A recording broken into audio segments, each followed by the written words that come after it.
Buenas noches, ¿cómo está? El pasado viernes se produjo la falla más grande en 29 años del Metro de Santiago. Enorme, se empezaron a caer las líneas muy temprano. Nosotros en la radio estábamos transmitiendo a esa hora, auditores empezaron a llamar a eso de las 6:20 de la mañana, ya se dieron cuenta que estaba la grande. El metro tuiteó pasado a las 6:30, la primera información del gobierno decía que había sido a las 6:33, error, no, fue mucho antes. Y es curioso que a la presidenta Bachelet se le provocan dos grandes problemas en materia de transporte público. El Transantiago, recuerden ustedes, que comenzó cuando se iniciaba su gobierno, y ahora con el metro. Y empiezan las acusaciones cruzadas. No, es que mira, en realidad es un problema de mugre, como de mugre, ¿sí? Que está sucio. Y la mugre es combustible, entonces un problema de mugre, de mantención, de limpieza. Otros dicen que está sobrecargado, otros dicen que es culpa del Transantiago que sobrecargó el metro, otros dicen que echaron a los especialistas, a la gente con experiencia. ¿Cuál es la verdad de todo esto? ¿Podremos saber alguna vez la verdad? Por último, para dar explicación a usted y a tantas personas que sufren con esto. Rafael Berguán es economista, es doctor en Derecho en Economía de la Universidad de Minnesota, fue presidente del directorio del Metro y entre 2011 y 2014 superintendente de bancos e instituciones financieras. Es expresidente de la empresa Metro. ¿Qué tal? Buenas noches. Buenas noches, Tomás. Gracias por la invitación. Lo primero es que yo escucho todo esto y no hay ninguna explicación a las personas. Las personas apretujadas, las personas que perdieron su trabajo o que llegaron tarde a su trabajo. Una explicación a las personas. ¿Por qué tienen que andar así? ¿Por qué tienen que sufrir esto? Finalmente pagan por un servicio. ¿Qué pasó? ¿Qué está pasando? Yo veo que es toda una cosa... Mira, no es que es un aislador, no es que es la mugre, no es que... Lo primero, ¿qué explicación se le puede dar a las personas? Bueno, yo creo que una de las fallas que ha cometido el Metro en las últimas semanas, y tratando de ser justo, porque no manejo los antecedentes exactos, y de hecho probablemente va a tomar un par de meses antes que sepamos de parte del Metro, con un informe completo, qué fue lo que ocurrió. Yo tengo plena confianza que una empresa como Metro, que va a cumplir 40 años y ha sido bastante exitosa cuando se compara con otros metros del mundo, y que tiene gente que lleva ahí un largo rato, va a entregar un informe que va a ser conocido por todos. De hecho, como tú muy bien mencionabas, cuando una empresa es estratégica y tiene un impacto tan grande en la ciudad, tiene una responsabilidad comunicacional. Esta es una empresa cuoteada políticamente. Digo esto porque Sebaldo González, el presidente del directorio, le sucedió a usted, el presidente del directorio del Metro, y salta la Democracia Cristiana. Y yo empecé a mirar por qué salta la DC. ¿Qué le pasa? Ah, es que parece que ese cupo corresponde a la DC. Y resulta que el ministro de Transporte se reúne con el PPD y con el PS y no con la DC. Y entonces se enoja la DC. Ay, pero empiezo a entender. Si esto está cuoteado, no hay explicación que valga, estamos mal, ¿no es cierto? Mira, ¿está cuoteado, no? ¿El directorio? No tanto como otros directorios. Pero eso no basta, pues. Mira, Metro es 100% propiedad del Estado de Chile. Mitad de Corfo, mitad de Hacienda, en los hechos. Es una sociedad anónima que tiene un directorio. El directorio es nombrado íntegramente por el presidente de turno. Tiene en ese sentido un desafío importante en términos de gobierno corporativo. ¿Es político? Es una empresa que es parte del Estado y cuyas personas que desarrollan o representan al Estado en el directorio son nombrados por el presidente de turno. Por lo tanto, es una empresa que tiene que ver con política pública y es una empresa que está sujeta a las tensiones que está cualquier empresa pública desde el mundo político de corto plazo. Dicho eso, y esto te lo puedo decir con la tranquilidad de haber visto los datos, Metro es una empresa que cuando se compara con otras empresas públicas en Chile y afuera, ha sido capaz de tener razonable estabilidad, Tomás, en el tiempo. Mira, si tú me preguntas a mí cuáles son los grandes desafíos de Metro, podemos hablar 2 horas de ellos. Te puedo mencionar uno de inmediato: gobierno corporativo, no cabe ninguna duda. Dicho eso, o sea, desde el momento que el presidente del Metro lo nombra el presidente de turno y lo puede renovar el presidente de turno, hay un problema de gobierno corporativo en una empresa que por sus características tiene desafíos que son de larguísimo plazo. Las inversiones son multimillonarias, se desarrollan a veces en una década. Entonces, más que en cualquier otra empresa, aquí es necesario tener una visión de largo plazo y por lo tanto estar sujeto a las decisiones políticas de corto plazo puede ser un tremendo problema. Dicho eso, yo tuve la suerte, por ejemplo, que me tocara tener en el directorio a Clemente Pérez. Clemente Pérez fue el presidente del Metro entre 2007 y 2009. Vinculado a la DC. Pero se quedó generosamente en el directorio y cumplió un rol muy importante. Y yo cada vez que pude lo usaba como niño símbolo. A propósito que estamos cerca de la Teletón. Yo cada vez que pude lo mencionaba en mis presentaciones porque trataba de dar una señal de lo importante que es tener estabilidad en el tiempo en una empresa como Metro. Tenemos un DC en la presidencia de Sebastián Piñera, una cosa así. Durante el gobierno del presidente Sebastián Piñera se le ofreció al presidente anterior, que efectivamente, tengo entendido, está inscrito en el Partido Demócrata Cristiano, que siguiera en el directorio, y él aceptó. Eso genera algunos conflictos. No es fácil estar sentado en la mesa con una persona que tomó decisiones antes que tú y que tiene una tendencia natural a defenderlas. Esos conflictos, sin embargo, fueron positivos. Logramos resolver juntos desafíos. Aportó. Yo esperaría que eso se siga repitiendo hacia adelante. Claro, llega un gobierno, remueve el directorio completo, se va al gerente general por razones que desconozco, y efectivamente eso genera problemas que ninguna empresa del mundo, menos una empresa estratégica como Metro, va a ser capaz de enfrentar. Yo me hago preguntas, yo no sé qué, he visto el directorio, no sé qué hacen Karen Poniachek ahí, que es periodista en el directorio del Metro. O sea, me hago preguntas, o sea, ¿qué están haciendo ahí? Leo que en marzo 2014, 25 de marzo otra falla, 1 de abril, 25 de junio, 13 de agosto, 20 de agosto, una cantidad de fallas impresionante a cada rato en el Metro. Pero, a ver, todos los días hay fallas, sí. Metros que andan lento, carros, todos los días. Este es un asunto que no está funcionando. No, yo creo que eso no es así. A ver, déjame hacerte dos comentarios. El primero es que, cerrado el punto del gobierno corporativo, cuando uno mira Metro en los hechos, y esto es algo que tal vez personas que son usuarias y que han vivido la tragedia de tener que, ¿no es cierto?, a las 7 de la mañana encontrarse con que no pueden llegar a su trabajo y quizás alguna gente perdió su trabajo, como tú muy bien lo dijiste. Dicho lo anterior, y déjame abstraerme de ese problema grave que vivió el Metro el viernes pasado, y de hecho, Tomás, es interesante lo que ha pasado en el último tiempo, porque tú lo dijiste en la introducción, la falla del viernes es la peor falla en la historia de la empresa. ¿Cómo miden las organizaciones mundiales de Metro las fallas importantes? Son aquellas que significan una interrupción mayor a 5 minutos. Esta significa casi un día completo. Cuando uno analiza los datos de Metro, publicados internacionalmente sobre fallas superiores a 5 minutos, la peor falla es la del viernes. En su historia, acuérdate que partió el 75. La segunda y tercera peor falla en la historia de la empresa, ¿tú sabes cuáles son? Las de agosto pasado. Es decir, en 90 días los usuarios en Santiago hemos vivido las 3 peores fallas en la historia de la empresa. Dicho lo anterior, recuerda tú que tenemos 103 kilómetros, 1.000 coches, 2,6 millones de viajes cada día, 660 millones de viajes al año, y que por lo tanto obra humana falla, y como toda obra humana presenta problemas. Uno puede, sin embargo, analizar si el metro está sufriendo más fallas que la que otros metros del mundo están sufriendo o no, o más fallas que la que sufría en el pasado. Dos comentarios.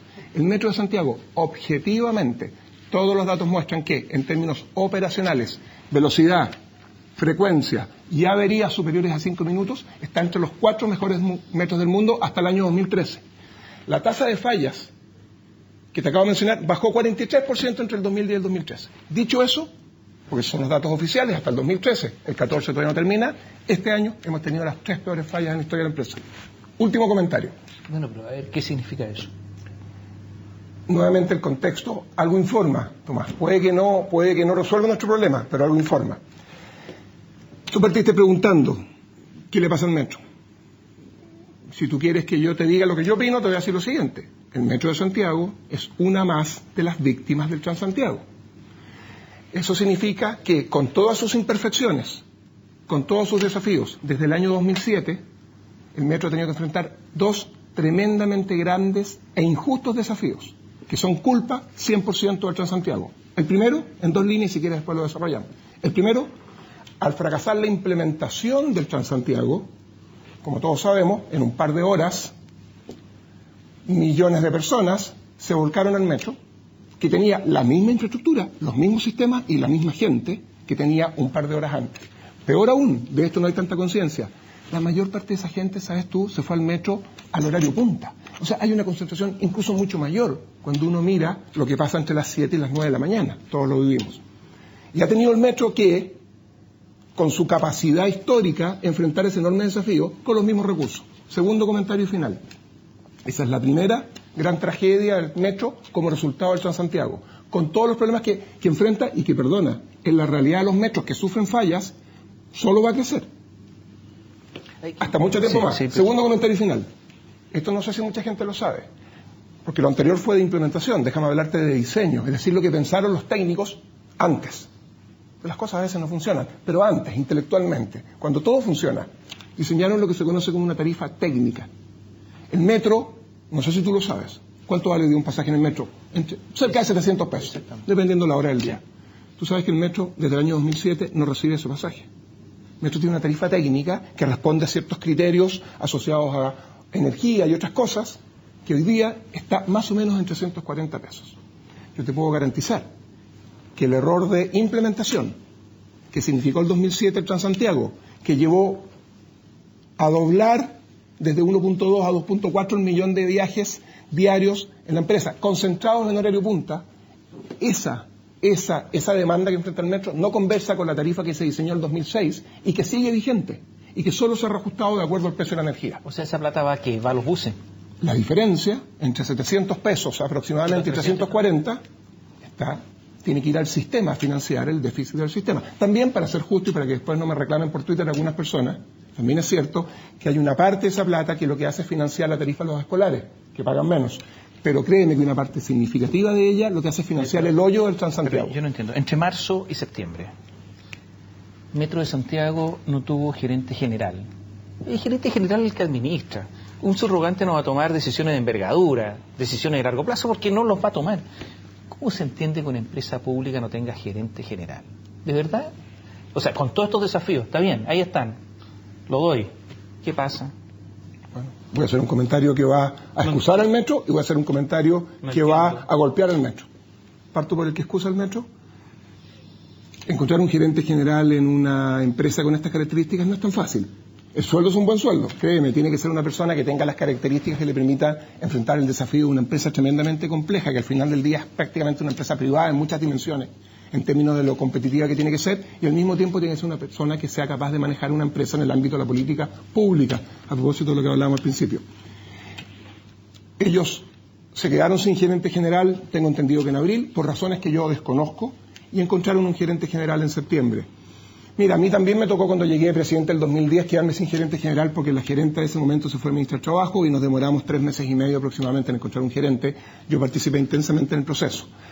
No es algo trivial. Dicho eso, yo me pregunto por qué el gerente general de la empresa se fue en abril, si había recién asumido a mediados del año anterior.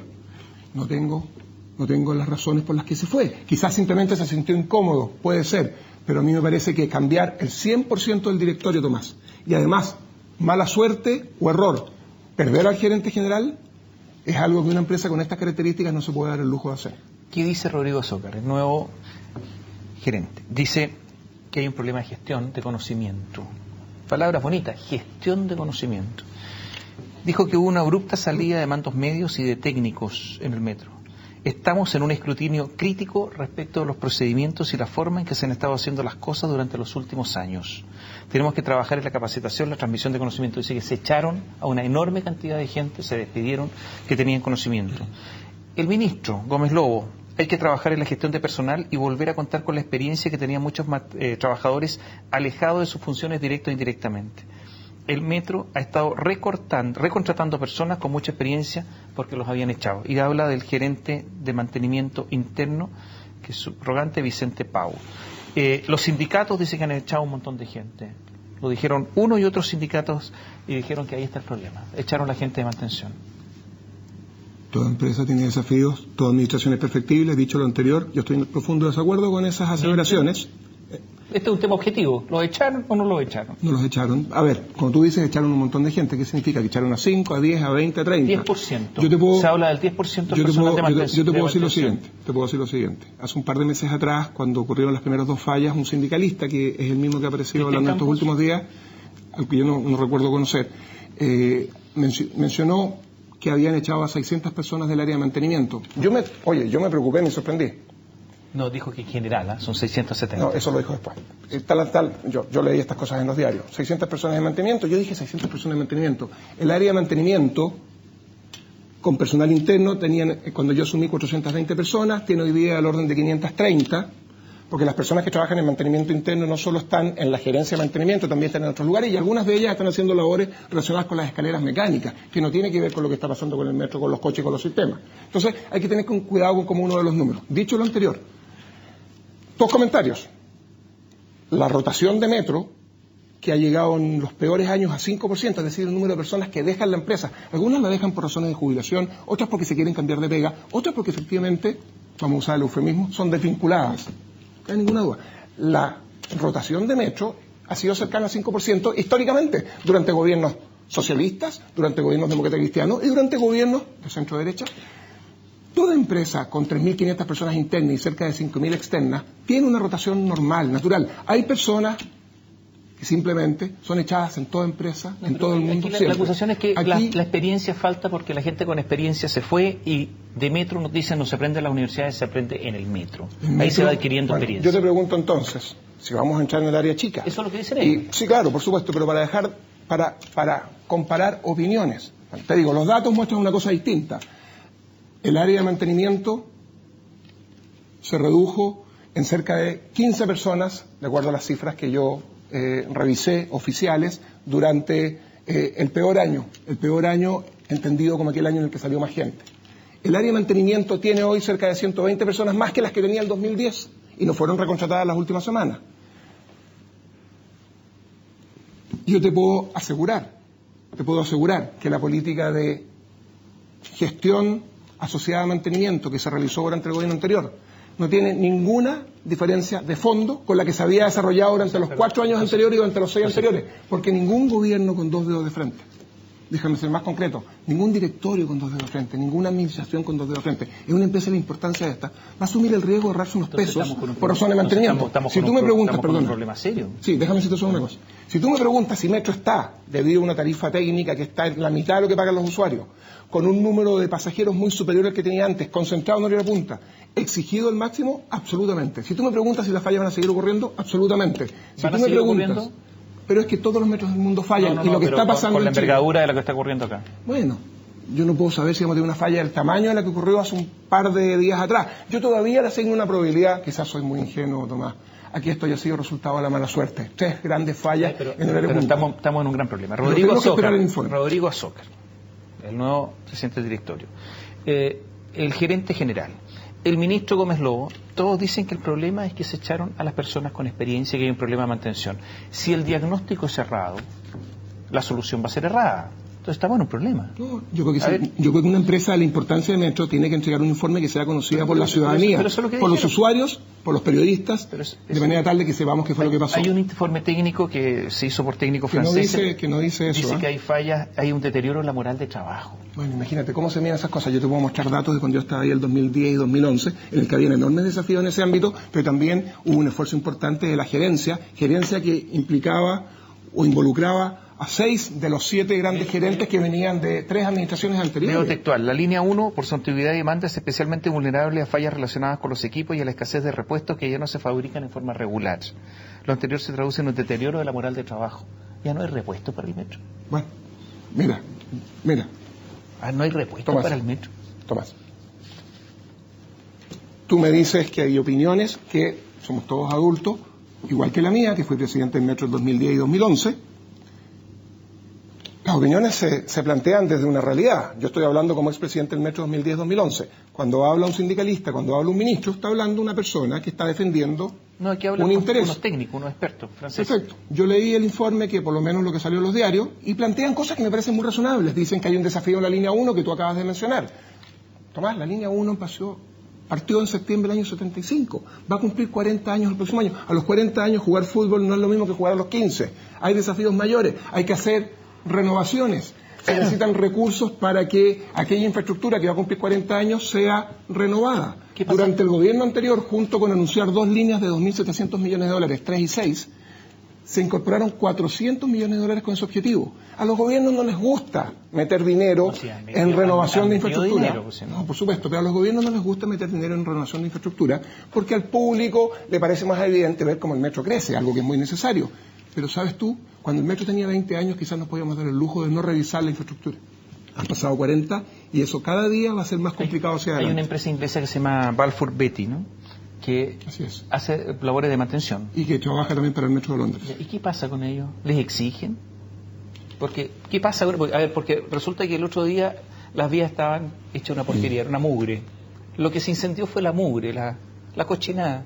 ¿Qué es eso? Eso falta mantención. ¿Qué pasa con esta empresa? Yo no conozco los detalles específicos de la falla reciente, pero te contrapregunto. ¿Crees tú que una empresa que redujo su tasa de averías 43% entre el 2010 y el 2013, último dato oficial conocido en la memoria y aparece en los organismos internacionales que miran metro, Una empresa que el año 2012 fue considerada la cuarta mejor empresa entre las 30 más grandes del mundo en metro, en resultado operacional, que involucra averías, frecuencia y velocidad. Tú dime cómo conversa entonces una empresa que supuestamente no está haciendo bien la gestión, que está echando a su gente, que está perdiendo capital humano de manera sostenida y al mismo tiempo queda entre los 4 mejores metros del mundo. ¿Por qué las líneas están convertidas en una porquería, en mugre? Bueno, yo no sé si las líneas están convertidas en... No, pero si esa fue la información oficial que dieron, por eso se incendió. Bueno, es que si eso es así, yo espero que el informe definitivo que entregue el metro nos permita entender quién estaba a cargo de eso y nos permita saber qué decisiones se tomaron para que no vuelva a ocurrir. Pero esa empresa inglesa que hace labores de mantenimiento, yo no sé si está asociada a ese tramo o no. Esa empresa le entrega sus mismos servicios al Metro de Londres. Sí, hay una diferencia. Ellos están en Londres, ellos están en Chile, no funcionan igual muchas veces, todos sabemos esto, ¿no? Por supuesto, pero el Metro de Santiago sí ha funcionado bien sistemáticamente hasta los últimos meses y por eso todavía le asigna una probabilidad que se llama la suerte. Podría haber ocurrido que se hicieron mantenciones para que el metro funcionara y no mantenciones esas más relevantes, las más profundas, que en algún momento pasan la cuenta. Entonces a lo mejor efectivamente bajaron la falla durante 3 años porque estaban haciendo las mantenciones de corto plazo, pero las de largo plazo no las hicieron, porque resulta que los 9.000 aisladores que tiene la línea 1 no habían revisado ninguno, y uno de ellos fue el que falló, y esas son ya mantenciones de largo plazo. Entonces a lo mejor se preocuparon del corto plazo y no del largo plazo. No tengo antecedentes con respecto a qué ha pasado en los últimos meses. Sé qué ha pasado con las cifras de datos. Sé que esas cifras de datos que ubican el metro entre los mejores del mundo no tienen 2 años, no tienen 3 ni tienen 4. Superan al gobierno de Sebastián Piñera, superan al de la presidenta Bachelet 1.0 y van más allá incluso del presidente Lagos. El metro ha sido sistemáticamente exitoso enfrentando enormes desafíos. Dicho eso, cada día está más estresado. Cada día su resultado operacional positivo que le ha permitido asumir muchos de estos desafíos está más ajustado porque la tarifa no se ha ajustado y cada día está un poquito más viejo. Y con los años llega la sabiduría, pero también llegan los problemas de espalda y otras cosas. Y ahí yo creo que hay un enorme desafío hacia adelante. Rafael, para el metro una falla es gratis. Y hago esta pregunta porque resulta que si falla una compañía eléctrica tiene que responder. Si falla, pero el metro no responde. Bueno, el CERNAC no tengo entendido que ofició y me parece muy bien que sea así. Pero no hay una normativa. Entonces resulta que en la compañía eléctrica hay normativa, pero aquí no. Entonces parece que falle es gratis, no le pasa nada. Entonces no hay mucho incentivo tampoco. Tomás, hemos tenido una empresa que ha sido tremendamente exitosa. No, tremendamente exitosa. Es gratis fallar, en comparación a otras empresas que prestan servicios públicos, es gratis. Estamos teniendo esta conversación. Esta conversación no estaríamos teniendo, por supuesto que no estaríamos teniendo si estuviéramos en Argentina, donde el metro falla con fallas mucho mayores que esta prácticamente todos los días. Pero vamos al metro de Londres. El metro de Londres tiene fallas que son superiores, de mayor magnitud y más frecuentes que las que tiene el metro de Santiago. Estamos teniendo esta conversación porque justamente estamos todos extrañados de por qué en 90 días enfrentamos las 3 peores fallas de la historia. ¿A qué nivel va a caer con las fallas este año el metro de Santiago? No sé, esperemos a que porque el 2015... Creo que la caída va a ser abrupta, sí, ¿no? Muy probablemente. O sea, estamos hablando de lo que pasaba antes, no de lo que está pasando muy probablemente, ahora. Y lo que nos importa es lo que va a pasar mañana y tú tienes toda la razón. Y si tú me preguntas a mí cuáles son los 3 principales desafíos de largo plazo de la empresa, gobierno corporativo, para asegurar estabilidad, renovación de la infraestructura en una línea como la 1, que traslada 40% de los 2,6 millones de viajes diarios. Ahí está concentrada la empresa de manera muy importante y que ya tiene 40 años. Y finalmente, un desafío asociado, aunque parezca una paradoja, a crecer mucho más, porque el Metro de Santiago debería llegar a 250 ¿Por qué fallan los carros nuevos? Los carros, y eso te lo puedo mirar. ¿Por qué fallan carros nuevos? Primero, nuevamente, ¿te ha tocado comprar algo que a los pocos días ha fallado? A mí un par de veces. ¿Pero fallan harto los carros nuevos? No, los datos que yo conozco para los trenes CAF españoles que reemplazaron a los Alstom que venían desde el principio de los tiempos, año 1975, desde el 2007, tuvieron tasas de falla. Mira, este tema es importante. Recuérdame que te quiero decir 2 cosas para que no se me olvide. Lo primero es que hoy, cuando un coche falla, se siente más. Fallas como estas ocurrían con mucha mayor frecuencia en el 2006 y el 2005, pero no teníamos 2,6 millones de personas trasladándose, ni teníamos el número de líneas que tenemos hoy día, que implican un impacto en la ciudad completa. Eso es lo primero. Lo segundo es que yo te he hablado todo el rato, y no quiero ser aburrido con las cifras, de tasas. Yo te he dicho que la tasa de averías en el metro cayó entre el 2010 y el 2013 en 43%. Pero lo que sucede es que como el metro está transportando mucha más gente, usando muchos más coches para poder hacerse cargo de esa demanda con mayor oferta, con mucha mayor frecuencia, Esa tasa es la mitad que la que teníamos en el 2010, pero involucra igual un número absoluto de fallas mayor. Por lo tanto, tú, yo, como usuarios del metro, individualmente, tenemos una empresa socialmente que es mejor, pero que individualmente está funcionando mucho peor para nosotros. La calidad de servicio, no cabe ninguna duda que se ha deteriorado y es el gran desafío que tiene esta empresa hacia adelante. Gracias por estar con nosotros. Gracias por la explicación y se nos quedaron un montón de temas pendientes. Por ejemplo, los problemas que hay con una empresa constructora que estaba construyendo una línea y hay querellas cruzadas, acusaciones, hay de todo. El metro también tiene otras aristas, pero para otra oportunidad. Gracias. Gracias a ti. En algunos instantes más, ¿sabe de qué vamos a hablar? Del quiebre. Sí, el tremendo quiebre al interior del Colegio de Profesores. Volvemos en un instante.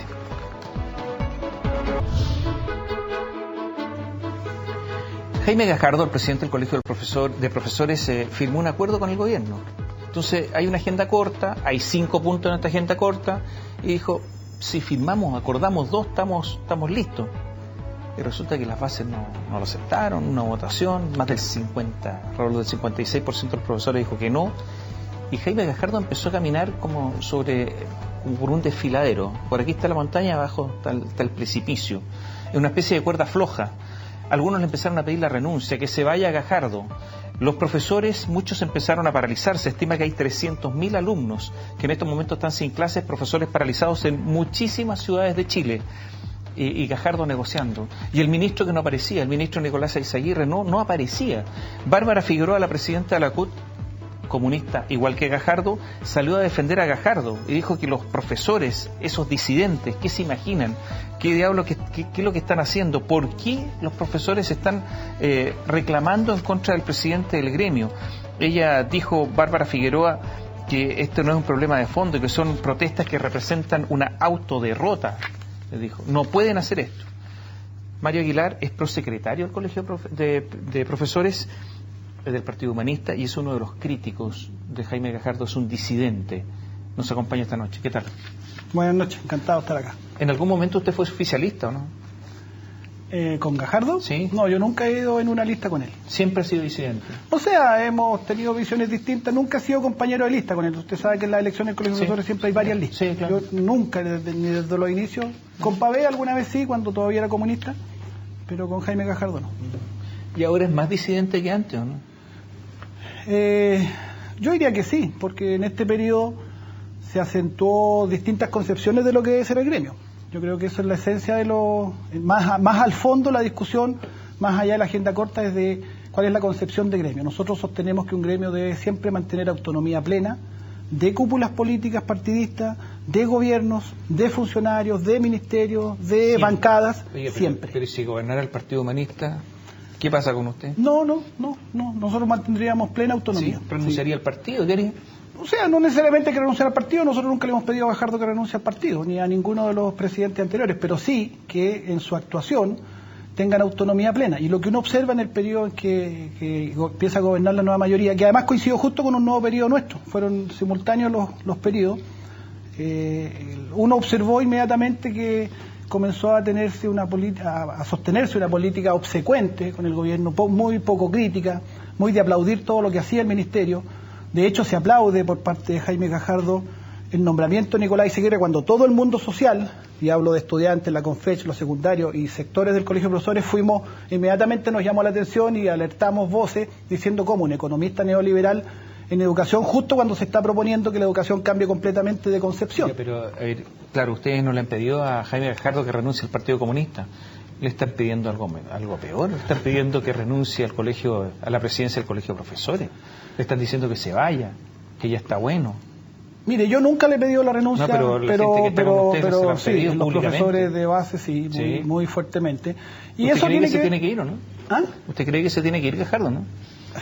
Mire, nosotros en el Colegio de Profesores no tenemos mecanismo revocatorio. No hay un mecanismo establecido en los estatutos nuestros, claro, que porque algún número de dirigente o por un número de asociados se pueda sacar un dirigente. Por lo tanto, la renuncia es finalmente una decisión personal. Y bueno, a Jaime se la han pedido insistentemente y él tiene que reflexionar. ¿Usted se la ha pedido? No, yo no se la he pedido directamente. ¿Sabe por qué no se la he pedido? Sí. Porque me parece que con eso desviamos el foco de la discusión que tenemos hoy día. El foco de la discusión que tenemos hoy día es con el Ministerio de Educación, con su política de trato irrespetuoso al profesorado. Usted mismo dice que después de semanas y meses, diría yo, de conflicto con los profesores, el ministro de Educación recién hoy día aparece en una reunión. Usted forma parte de la directiva del Colegio de Profesores. Sí, claro. ¿Cuántas veces se reunió con el ministro de Educación? 2. ¿Cuándo fue la primera? La primera fue cuando todavía no era ministro, en rigor, era nombrado. Como ministro no se reunió. Como ministro una vez. ¿Y cuántas veces le pidieron reunión? Bueno, permanentemente, tanto la directiva del colegio en pleno como nosotros como sector disidente hemos pedido que el ministro sea quien reciba y quien asuma el tema. ¿Y cuántas veces? ¿Y qué le decían para no reunirse? No, que el tema lo trataba la subsecretaria Valentina Quiroga, e incluso muchas veces que la subsecretaria estaba ocupada y que por lo tanto no iba a poder participar de la reunión, y asistían asesores y funcionarios. ¿Qué asesores? Jaime Beas, el jefe de gabinete de la subsecretaria, el señor Bonifaz, funcionarios, asesores, sí, son asesores, digamos, directos y de confianza, pero la autoridad directamente, poco. El ministro nunca, hoy día recién. En el tema agenda corta, recién hoy el ministro de Educación estuvo en una reunión con el colegio de profesores. Y fíjese, le voy a decir una cosa. Semanas antes, 3 horas con la CONACEP, 3 horas con la Iglesia Católica para resolver los problemas de ellos o escuchar sus demandas, con el colegio de profesores, con los profesores de Chile. Recién hoy día, un rato. Para entender bien, ¿no se reunía el ministro con los disidentes o no se reunía con la directiva? Tampoco con la directiva. Tampoco. Jaime Gajardo tampoco. Pero usted dice que Jaime Gajardo es oficialista y resulta que, ¿cómo va a ser oficialista si no se puede reunir con el ministro? Yo una vez en una reunión de directorio, y a algunos les dolió mucho que yo les dije, si yo fuera gobiernista, que no lo soy, si yo fuera de nueva mayoría, me sentiría muy maltratado por mi gobierno. No lo soy, les dije.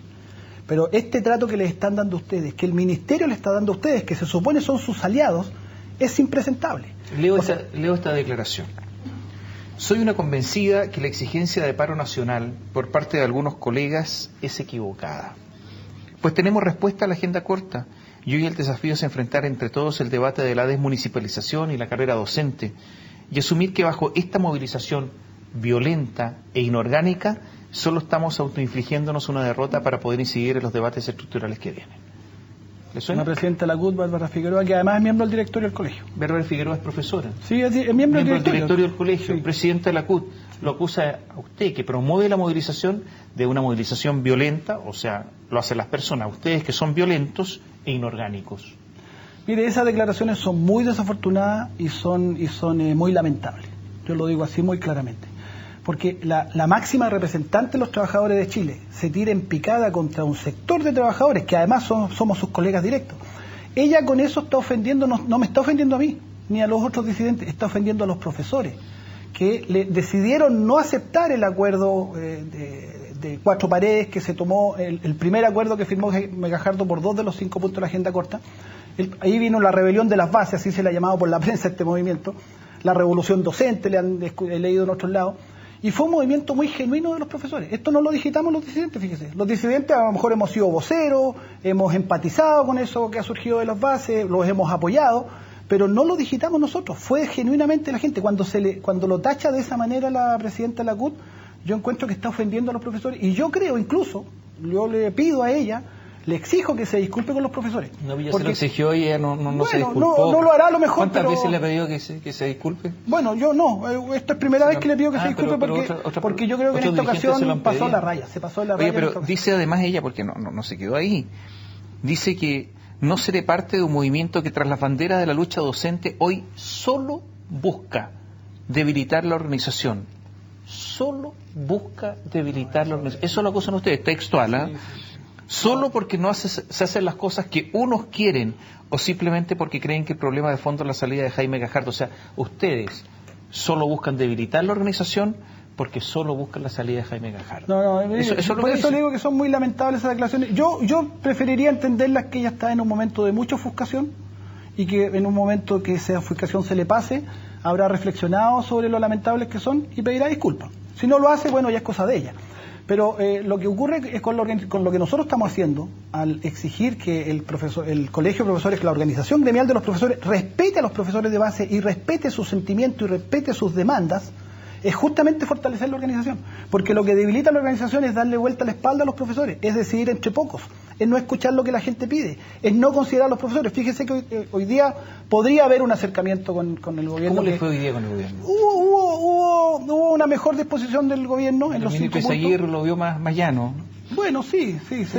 Pero hubo fundamentalmente la posibilidad de un acercamiento en los 5 puntos, en términos de que fue mucho más concreta la propuesta del ministerio. Pero aquí viene una diferencia que va a persistir y que a lo mejor en estos días va a ser la discusión que viene. Nosotros insistimos en que esto debe ser consultado a la base y que el profesorado en su conjunto debe decidir si la oferta que hace el gobierno, la propuesta que hace el gobierno le parece satisfactoria o no. No lo podemos decidir solamente los dirigentes. O sea, el paro va a seguir. El paro va a seguir, salvo que en el directorio haya claridad, haya sensatez y se entienda por parte de los oficialistas, de Jaime Gajardo y sus seguidores, sus aliados, que la solución para este conflicto pasa necesariamente por consultar a los profesores. Pero el paro, hay cerca de 300.000 alumnos sin clase hoy día. Yo diría que 500.000, fíjese. 500.000, me quedé corto. Sí. 500.000 alumnos. Sí. Alumnos que tendrían que terminar sus clases en enero, porque ya no alcanzan a terminar en diciembre. Claro, es que lo que pasa es que ha sido escalonado. Hay comunas que llevan pocos días en paro porque fue creciendo progresivamente. Entonces algunas, las que están ya de 3 semanas en paro, sí, pues pasan en enero. En enero, sí. Ya, 500.000 alumnos sin clase, el asunto sigue. O sea, mañana sigue el paro. Mañana sigue el paro, aunque nosotros esperaríamos, si hay sensatez y se lleva la propuesta del gobierno. A esta hora mañana sigue el paro. Mañana sigue, sí. De hecho, mañana hay marcha nacional. Mañana vienen colegas de la segunda región hasta la 9ª, a Santiago, ya está autorizado por la Intendencia, una marcha que hemos organizado el sector disidente o que hemos coordinado porque surgió desde la misma región el venirse a Santiago. Y el sábado hay programada una reunión con presidentes regionales. Yo le reitero, ¿podría haber una solución a este conflicto si tanto del Ministerio deja de presionar, porque el Ministerio no le ha gustado la idea de consulta? El Ministerio le gusta la idea más bien que se resuelva únicamente a nivel de dirigencia. Los disidentes, como nos ha llamado la prensa, no compartimos esa visión. Nosotros creemos que tiene que ser con los profesores. Si mañana discutimos en el directorio o el sábado en esa asamblea con presidentes regionales hay sensatez y se dan cuenta que la salida del conflicto pasa por descomprimir y se descomprime yendo a la gente y diciéndole la opinión de ustedes es la que decide este asunto, como hicimos el 19 de agosto. Si el 19 de agosto usted citó una consulta que se rechazó, el 19 de agosto dijimos todos, hay que consultar a los profesores. Como a algunos no les gustó el resultado de la consulta, ahora dicen no hay que consultar a los profesores. Eso es impresentable. Oye, repasemos rápidamente los puntos de la agenda corta para que nuestros telespectadores sepan exactamente cuál es el problema. Una agenda corta de 5 puntos, ¿no es cierto? Titularidad para los profesores a contrata. Están pidiendo que el Ministerio de Educación respalde el proyecto que está en el Parlamento y que todos los profesores pasen a planta. Esa es la idea, ¿no es cierto? Los que tienen ciertos requisitos. El proyecto en el Congreso establece ciertos requisitos para pasar a planta. ¿Y en esto hay un acuerdo? ¿Ya hay acuerdo? Hay acercamiento, aunque nosotros insistimos en que hay una indicación que hizo el gobierno, porque ese proyecto ya se mandó al Congreso, la indicación, que esa indicación restringe mucho el número. Y nosotros creemos que debe flexibilizarse esa indicación para que más profesores que reúnen los requisitos, pero por formalidades. Por ejemplo, le doy un ejemplo muy concreto. Profesor que tiene 3 años continuos o 4 años continuos, pero por hacer trabajo con niños diferenciales, que su contrato no dice específicamente aula, aunque trabaja con niños, solamente por la formalidad que su contrato dice apoyo en recursos, no tendría la titularidad. Y es tan profesor y es tan docente de aula como el que está al lado. Pero ahí la diferencia con el gobierno es poca, ¿no? Es posible acercarlo, sí, yo creo que es posible acercarlo. El ingreso mínimo docente, aumentarlo. El ingreso mínimo docente está congelado. Mire, el impacto de eso es menor y ese probablemente no sea el tema más difícil, porque el ingreso mínimo docente está congelado el 2010 y ahí ha habido voluntad desde el inicio de arreglar ese problema. Están pidiendo que haya más... que haya horas lectivas, en el sentido de que puedan preparar las clases, etc. El agobio laboral. Hoy día el profesorado sufre un agobio laboral tremendo, con una cantidad enorme de trabajo administrativo y burocrático inútil, que no sirve para nada. Eso me lo han comentado mucho. Mucho papeleo, mucha cosa, una burocracia, pero terrible. Cada burócrata que contrata en el ministerio, en los distintos gobiernos, se le ocurre un nuevo formulario que los profesores tienen que llenar. Y eso significa horas de trabajo que el profesor lo hace en su casa. ¿Hay acercamiento? Sí, ahí habría la posibilidad de formar un equipo de trabajo, y nosotros lo que sí pedimos es que eso se precise en el tiempo, porque formar mesas técnicas que están 3 años no sirve. Formar una mesa técnica que en un plazo muy concreto de solucionar los problemas. De los 5 puntos llevamos 3 en que prácticamente hay acuerdo. Vamos al cuarto. El acuerdo es únicamente con los profesores. Sí. Bono, pero su opinión es que podría haber... Mi opinión es que han habido avances. Bono de incentivo al retiro. El gobierno está ofreciendo ¿cuánto? 21.500.000 pesos, ¿no? Sí. ¿Y ustedes piden? Nosotros partimos pidiendo 30, pero además no solamente eso, sino que el gobierno pide, hay la típica letra chica, 21.500.000, pero los que tienen 44 horas, y luego el monto va bajando. Ocurre que muy pocos profesores tienen 44 horas de contrato. Por lo tanto, lo real es que muy pocos reciben los 21.500.000 y la mayoría recibe montos cercanos más bien a los 15 millones. Cuando son profesores que están en edad jubilar, que se van con pensiones miserables, porque el sistema de FP en Chile es un robo y es una estafa, y los profesores se van con 120, 150, 180 mil pesos de pensiones. Obviamente 15 millones, 16 millones no es una cifra que incentive el retiro. Ese profesor prefiere postergar su jubilación porque si no se va a ganar un sueldo de miseria, un sueldo de pobreza. Hay acercamiento en este punto, ¿no? Habría acercamiento en ese punto, pero lo tienen que resolver los profesores. Voy a hacer medio majadero en eso. O sea, llevamos 4, nos queda un punto, deuda histórica. Deuda histórica, que es un tema tan emblemático para nosotros, tan sentido para los profesores de Chile. Fíjese que ahí hay una cosa bien interesante. Los profes jóvenes, que no somos... Yo no soy afecto a deuda histórica, porque yo entré a trabajar después del tema. Y la mayoría de los profes jóvenes, yo no soy joven, pero los profes más jóvenes... no tienen nada que ver con la deuda histórica, y sin embargo muchos votaron en contra en el anterior por no venir una propuesta en el tema de deuda histórica. ¿Y ahora cómo está? Aquí habría la posibilidad que se forme una comisión por primera vez que asuma, por primera vez por parte del gobierno, asuma que el problema existe y busque una solución. No es la solución definitiva, pero nosotros creemos que que se forme una comisión de trabajo... Prácticamente tienen acuerdo en casi todo. No, es que... lo que pasa es que sí, pero hay que explicarle lo siguiente. Acuérdense usted que Jaime Gajardo firmó un acuerdo con 2 puntos. Sí, claro. Después, producto de las movilizaciones, producto de todo lo que ha pasado en el país, primero pasó una declaración pública del Ministerio donde accedió a los 5 puntos. Por primera vez habló de los 5 puntos. Siguieron las movilizaciones porque a la gente no le pareció satisfactorio. A nosotros no nos pareció, aunque era un avance que mencionaban los 5 puntos. Y hoy día hay mayores precisiones y hay mejores condiciones que se están ofreciendo, y nosotros decimos, esto puede ser consultable a los profesores. Y por lo tanto, si a los profesores en la base, discutiendo en sus asambleas comunales, en sus colegios, debatiendo, llegan a la convicción de que es conveniente y que es adecuado, lo aprobarán. Y nosotros vamos a respetar lo que los profesores digan. Esa es nuestra visión como sector disidente. Hasta el momento hemos hablado de profesores, de sus garantías, de sueldo, de titularidad docente, etcétera, etcétera. De sueldo. Fíjese que los puntos no eran mucho sobre sueldo, eran más sobre condiciones de trabajo. Pero se habló de un sueldo mínimo, etcétera, sí. ¿No es cierto? Y hemos hablado poco de los profesores en sí, de su formación, de los alumnos, de la carrera docente. Se dice que los profesores que lo hagan mal se tienen que ir. ¿Está de acuerdo? Es que sí, o sea, en cualquier profesión es así, pero primero definamos qué es hacerlo mal. Porque si a mí me vienen a decir que hacerlo mal es no rendir, no lograr los puntajes en las pruebas estandarizadas que el sistema presiona para que el profesor se convierta en un adiestrador para pruebas estandarizadas y no en un educador, y no valora lo que significa el trabajo de educación integral, de formación. Si caracterizamos bien qué es lo que es la labor docente y la caracterizamos en un sentido integral de lo que debe hacer un profesor, claro, el que no cumple en toda actividad tendría que poder salir. Pero una vez que tengamos bien caracterizado qué es lo que es el buen ejercicio docente. Le hago una cosa así. Un profesor que cometa falta de ortografía, ¿tiene que salir? Bueno, todos podemos cometer falta de ortografía, sobre todo ahora con los celulares, que uno se aprieta la B larga y el dedo le da la B corta.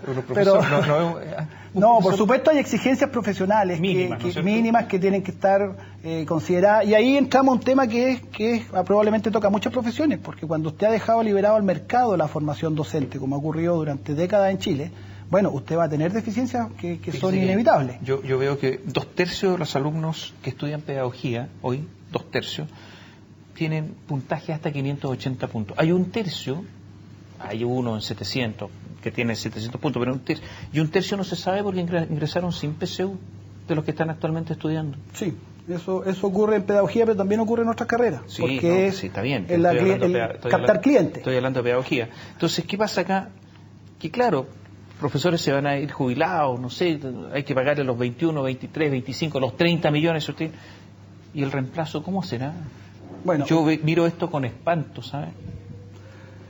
Por supuesto, es un problema que tenemos, y es un problema donde el Estado, justamente lo que estamos pidiendo en carrera docente, en un Estado responsable, es que la formación docente debe ser una responsabilidad del Estado. A su juicio, sí, estoy de acuerdo, a su juicio, los reemplazantes pueden ser muy malos.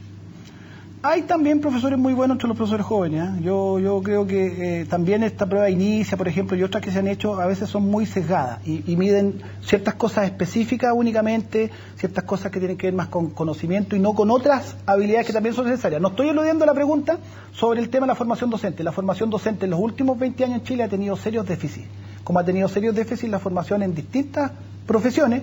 Usted es abogado, entiendo, no sé si... No soy abogado. Bueno, pero si hubiera un test hoy día de abogado o de otras carreras, encontraríamos muchas deficiencias. ¿Por qué? Porque cuando queda liberado el mercado, y hay universidades que lo único que les interesa es captar clientes y llenar el número de cupos, entonces usted va a tener necesariamente deficiencia. Ya, pero una cosa es la causa y otra cosa es el efecto. Sí. El efecto es que hay mucha deficiencia. El efecto es que hay deficiencia, sí. Pero, oye, ¿qué es eso de que, por ejemplo, deficiencia en los profesores, deficiencia en los alumnos pasan de curso porque los obligan a pasar de curso aunque no tengan la materia? El otro día se dio a conocer una estadística que señalaba que alumnos de octavo básico en materia de matemáticas, 2/3 no sabían lo que sabía 1/3 de los que estaban en quinto. ¿Ya? No sé si la vio. Sí. Yo me agarré la cabeza a dos manos, quinto, sexto, séptimo, octavo. Este es un mundo de locura. Sí, efectivamente nuestra educación, y nosotros hemos sido uno de los más firmes en decirlo, nuestra educación tiene una profunda crisis y hay una cosa sistémica. Nosotros tenemos cosas que ver, a lo mejor como profesores, como docentes, nuestra formación, el perfeccionamiento. El perfeccionamiento lo paga cada profesor. En los últimos 20 años en Chile, cada profesor paga su perfeccionamiento. Entonces, cuando usted tiene sueldos que no son ninguna maravilla y más encima tiene esa carga de que si quiere perfeccionarse usted lo debe pagar, entonces usted tiene un sistema mal planteado. Y en la formación docente, que tiene que ser responsabilidad del Estado. ¿Usted se imagina que Carabineros fuera formado por reglas de mercado y hubieran distintas instituciones formadoras de Carabineros o formadoras de militares? Eso ha basado en educación. Pero en el pedagógico, por ejemplo, que es una estatal. Una institución seria, claro, y seria, con prestigio y ¿Cómo funciona el asunto en pedagógico? Bueno, hay un ingreso por PSU. ¿Qué tal los puntajes de ingreso? Los puntajes no son tan bajos en el pedagógico, ojo, son de 500 puntos para arriba y si usted... Pero 500 puntos es que espérese, no, a ver, esto tiene unas curvas estadísticas y tiene estudios, sobre 500 puntos se considera que ya es una persona capacitada para estudios superiores, y hay ingenierías que tienen 500 puntos y hay muchas universidades donde los profesionales, distintas profesiones entran con puntajes cercanos a los 500 puntos, de 500 puntos para arriba. En el pedagógico los puntajes de ingreso son en general sobre 600 puntos, usted encuentra pocas carreras, y con esto no estoy defendiendo le voy a leer una estadística. El tema de la mala formación docente. De todos los estudiantes de pedagogía que existen en estos momentos, con menos de 475 puntos. Sí. ¿Usted sabe lo que es eso? Sí. 17%. Así es. Menos de 475 puntos. Y eso es aberrante. Entre 475 y 499 puntos, 7%. O sea, ya está en 25%, está abajo, entre 500 y 635%. Más de 700 puntos, 1%. ¿Y más de 600? Entre 600 y 700, 11%. Poco, muy poco. Sí. No, claro, porque... ¿Hay esperanza con esto? A ver, la PSU es una prueba específica que tiene que ver con determinados conocimientos que se manejan al egresar de la enseñanza secundaria.